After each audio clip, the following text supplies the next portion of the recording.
Today, my topic of presentation is Stylistic and Critical Analysis of Robert Frost's poem Stopping by Woods on a Snowy Evening. Introduction of the writer. Robert Lee Frost was born in March 26, 1874 and died in January 29, 1963. Was an American poet. He is known for his realistic depictions of rural life. Frost frequently wrote about settings from rural life in New England in the early 20th century, using them to examine complex social and philosophical themes. Frost was honored frequently during his lifetime and is the only poet to receive 4 Pulitzer Prizes for poetry. President Kennedy called Frost the great American poet of our time. Introduction of the poem. This poem was written by Robert Frost. This poem was published in 1923 and was written only in 20 minutes.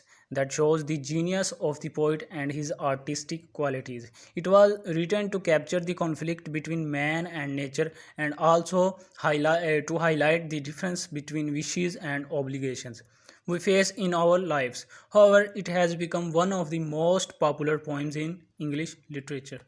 The writing style of the poet.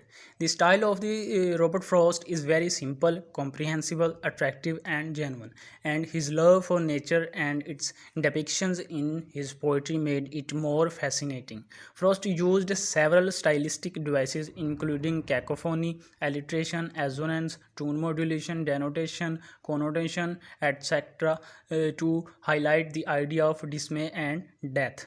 He portrayed the short lifespan of humans to perform all these duties, which finally result in a stage of depression and anxiety. Title of the poem. The title of the poem is the key to its understanding. The ing ending to the word stopping, making it fancy grammatical terms a gerund, gives us the sense of immediate present, as though we are just now watching our speaker stop to take a glance at the woods. This ing ending also makes us feel as if things are in motion and as if the speaker is in the middle of a journey or a task. Phonetic and phonological level. Euphonic. First used euphonic sounds in the poem to create a pleasing effect on the reader's mind and used to maintain a rhyming scheme with the help of euphonic sounds in words like snow, now, and thou. Cacophony. It is the usage of harsh sounds which represent certain meanings to explain the author's point of view. But in present poem, these words like queer, near, here with or sound do not add any significant meanings. Assonance. It is a reiteration of the vowel sound in a verse of poetry. It is used to create a harmonious and pleasant effect. In the first stanza, the O sound in woods and now, in house and though, and in wood and snow. In the second stanza, sound O in woods, frozen lake. In the fourth stanza, in woods, lovely, in go, and before. These vowel sounds have been used in sequence to produce a rhythmic effect in the mind of the reader. Consonants. It is the repetition of consonant sounds within a sentence or a phrase. The repetition of G in village and though, and repetition of N sound in between and frozen lake. Moreover, its iteration of Y in the easy and downy. In the last line of third stanza, consonants create a melodious effect on the poem, and Frost tried to create a lyrical feeling in the poem by using this stylistic device. Alliteration. The repetition of the consonant sounds at the beginning of words in the same line of poetry is called alliteration, as the repetition of W sound in whose and woods in the first line of first stanza, and the reiteration of H sound in he and harness one of in the first line of third stanza. First has used the tool of alliteration to converge the reader's attention to the specific situations of snowy woods and anxiety of his horse. Rhyming scheme. With the extensive use of alliteration and cacophonic sounds, the poem shows a unique rhyming scheme: A, B, A, B, B, C, B, C, C, D, C, D, D, D, D, with 16 lines, each word having 2 syllables. Tune modulation. The tune modulation is also there in the poem, as the writer starts the poem with a question as whose woods these are? I think I know. With the rise and fall of tune, it looks the poet is in a state of confusion, so the poem follows some kind of stress pattern and loudness. In this way, tune modulation has been used to capture the attention of the reader to focus on the imagery. Graphic level. Graphic analysis highlights the certain elements about the writing style of the poem. As the poem is handwritten, the direction of the writing is conventional and the sheet of paper has been used as a surface type with the pencil and ink. Lexical cohesion, semantic coherence. Snow, frozen lake, and deep, which are field non-specific words. Frost has also used Anglo-Saxon vocabulary, which shows his brevity and correctness when he says in the last 2 lines of fourth stanza, and miles to go before I sleep, and miles to go before I sleep. Here poet explores the idea of heavy duties and responsibilities in this world to fulfill before traveling to his final destination.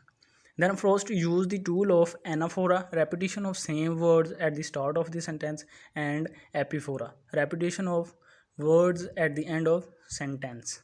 Denotation in the poem. Denotation means the meaning of words as they actually are. For example, woods, an area of land covered with a thick growth of trees.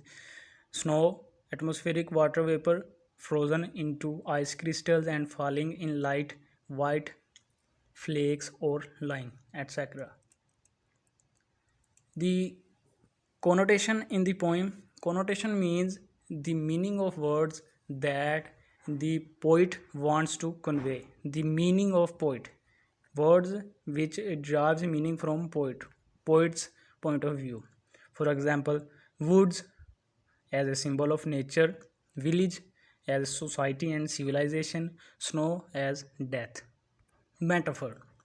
There are 2 extended metaphors in the poem. The last line of the third stanza, sweep of easy wind and downy flake, and the second metaphor is used in the last line with repetition, and miles to go before I sleep, and miles to go before I sleep. Here miles represent a life's journey while sleep represents death. Personification. Robert Frost has personified the thinking of the horse mildly in the second stanza when it stops, and in the third stanza he gives a sign to the reader. He gives his harness bells a shake to ask if there is some mistake. It shows as if the horse is a human being who understands his owner's need or inquires if they have to stop. Imagery. Imagery is used to make readers feel things through their 5 senses. The poet has used the images for the senses of sights such as woods, house, lake, and these images help readers see the woods as a source of solace and comfort to a lonely traveler. Symbolism. Frost has used many symbols to explore the intended theme of the poem as follows: snow and frozen lake as a symbol of death and dismay, dark as a symbol of complexity and despair, and sleep as a symbol of death. Grammatical level. Frost has used first person pronoun I and my. many times in the poem, which shows the personal involvement of Frost's own life experiences. He also uses third person pronoun he and his to highlight the ultimate power of God. Furthermore, Frost has used 16 nouns: woods, house, villages, etc. Frost uses these nouns tactfully to display different meanings and symbols. Frost has used 12 verbs: think, know, see, watch, fill up, etc. Some verbs like think and know are mental cognitive, as these show inner experiences. Analysis of the poem. Stopping by Woods on a Snowy Evening is a lyrical poem with 16 lines and each word with 2 syllables. The poem is easy to comprehend with easy vocabulary in a conscious way in the clever use of brevity, which creates a sense of amusement. Frost gives a universal theme to his poem that life and death is a continuous process where human has got a very short time to perform his her part in this world. Critical analysis of the poem. This poem looks like a beautiful nature scene: dark night, deep woods, silence, and snow falling and frozen lake are all presents a beautiful picture in our mind. The surface meaning of this poem that we conceive is just a beautiful description of nature through a traveler who stops for a while in the jungle, which is deep and dark, and there were snow falling and a beautiful frozen lake. But we goes in depth and analyzes its inner deep meanings, then we realize that this poem is replete with meanings that are worthy consideration. In this poem, the poet shows us that his journey is actually the journey of life, and the ultimate final destination is death. The poet wants to explore death, which is the ultimate reality and the inevitable truth of the world. The beautiful weather, calmness, the sweet sound of wind, and amazing view of snowfall is captivating for the poet, and it produces somehow enchanting and mesmerizing effect on the poet that shows comforts and temptations of worldly life in which most of human entangled and remain there. But that is not our destination. We are traveler, and it's not wise to stop in the middle of the way and forget the final destination due to the beauties and charms of the way we have to travel to reach our final destination. One traveler was lost in the beauty of dark and deep woods, and he thought to stay here for a while. His horse gives a shake to his harness that awoke the poet because of the horse. Here is a foil. Foil that used in drama, a character which is the opposite of final character. Frost used horse in this poem like Keats used his nightingale in his famous poem Ode to Nightingale. The horse thinks it's staying to stay here where there is no farm or house near, and stopping here without farm or house in harsh winter weather and heavy snowfall is devastating and foolish act. At last, poet says he is not to stay here. He has to go. He has to travel miles and miles before sleep. He has to travel life journey. He has duties and responsibilities to fulfill before the ultimate final forever and eternal sleep of death. This poem shows us Islamic view of life, that Allah sent us in this world and our life is a journey. We have to go back towards Allah after death. Islam teaches us not to entangle too much in worldly passions, and that causes you to forget your final destination. Remember Allah Almighty and the day of judgment and the ultimate reality of death. Kullu nafsin zaikatul maut. Prominent themes is in this poem. First one is isolation. The poem's narrators seem to find comfort in their own isolation. Lines like, "He will not see me stopping here, to stop without a farmhouse near," and "The only other sounds the sweep of easy wind and downy flake," repeatedly remind the reader that the events of the poem take place far from any group or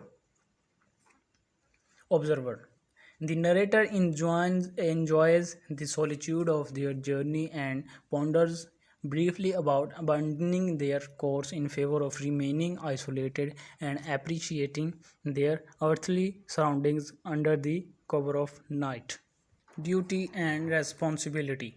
Duty and responsibility are also important themes in the poem. Despite the peace and comfort the narrator seems to feel while alone in the dark woods, they have promises to keep that prevent them from continuing to indulge in the serenity of their nocturnal isolation. The rider is on their way to some destination to carry out some prearranged purposes, and while the peaceful woods tempt them to stay, their duty compels them to continue. Tranquility of nature. While the poem alludes to society, for example, his house in the village, though it takes place entirely in the natural world between the woods and the frozen lake. While in the end, the narrator's societal obligations compel them to continue on their journey, their short-lived respite in the lovely, dark, and deep woods seems to the poem's primary focus. Conclusion.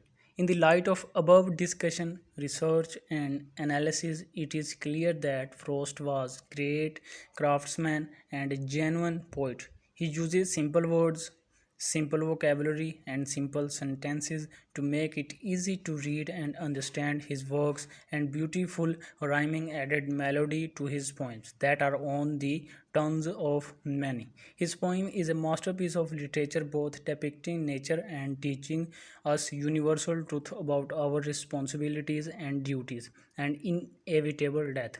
This poem is like bouquet where all flowers are beautifully adjusted artistically and precisely. This poem is also shows us Islamic view of life, that worldly life is temporary and after death there is a permanent life. So don't merged and synced in worldly wishes and passions, because they create gap between man and Allah. Mirza Ghalib said, "हजारों ख्वाहिशें ऐसी कि हर ख्वाहिश पे दम निकले, निकले तो बहुत मेरे अरमान, लेकिन फिर भी कम निकले." This is for wishes of human being. Text of the poem. Whose woods these are, I think I know. His house is in the village, though he will not see me stopping here to watch his woods fill up with snow.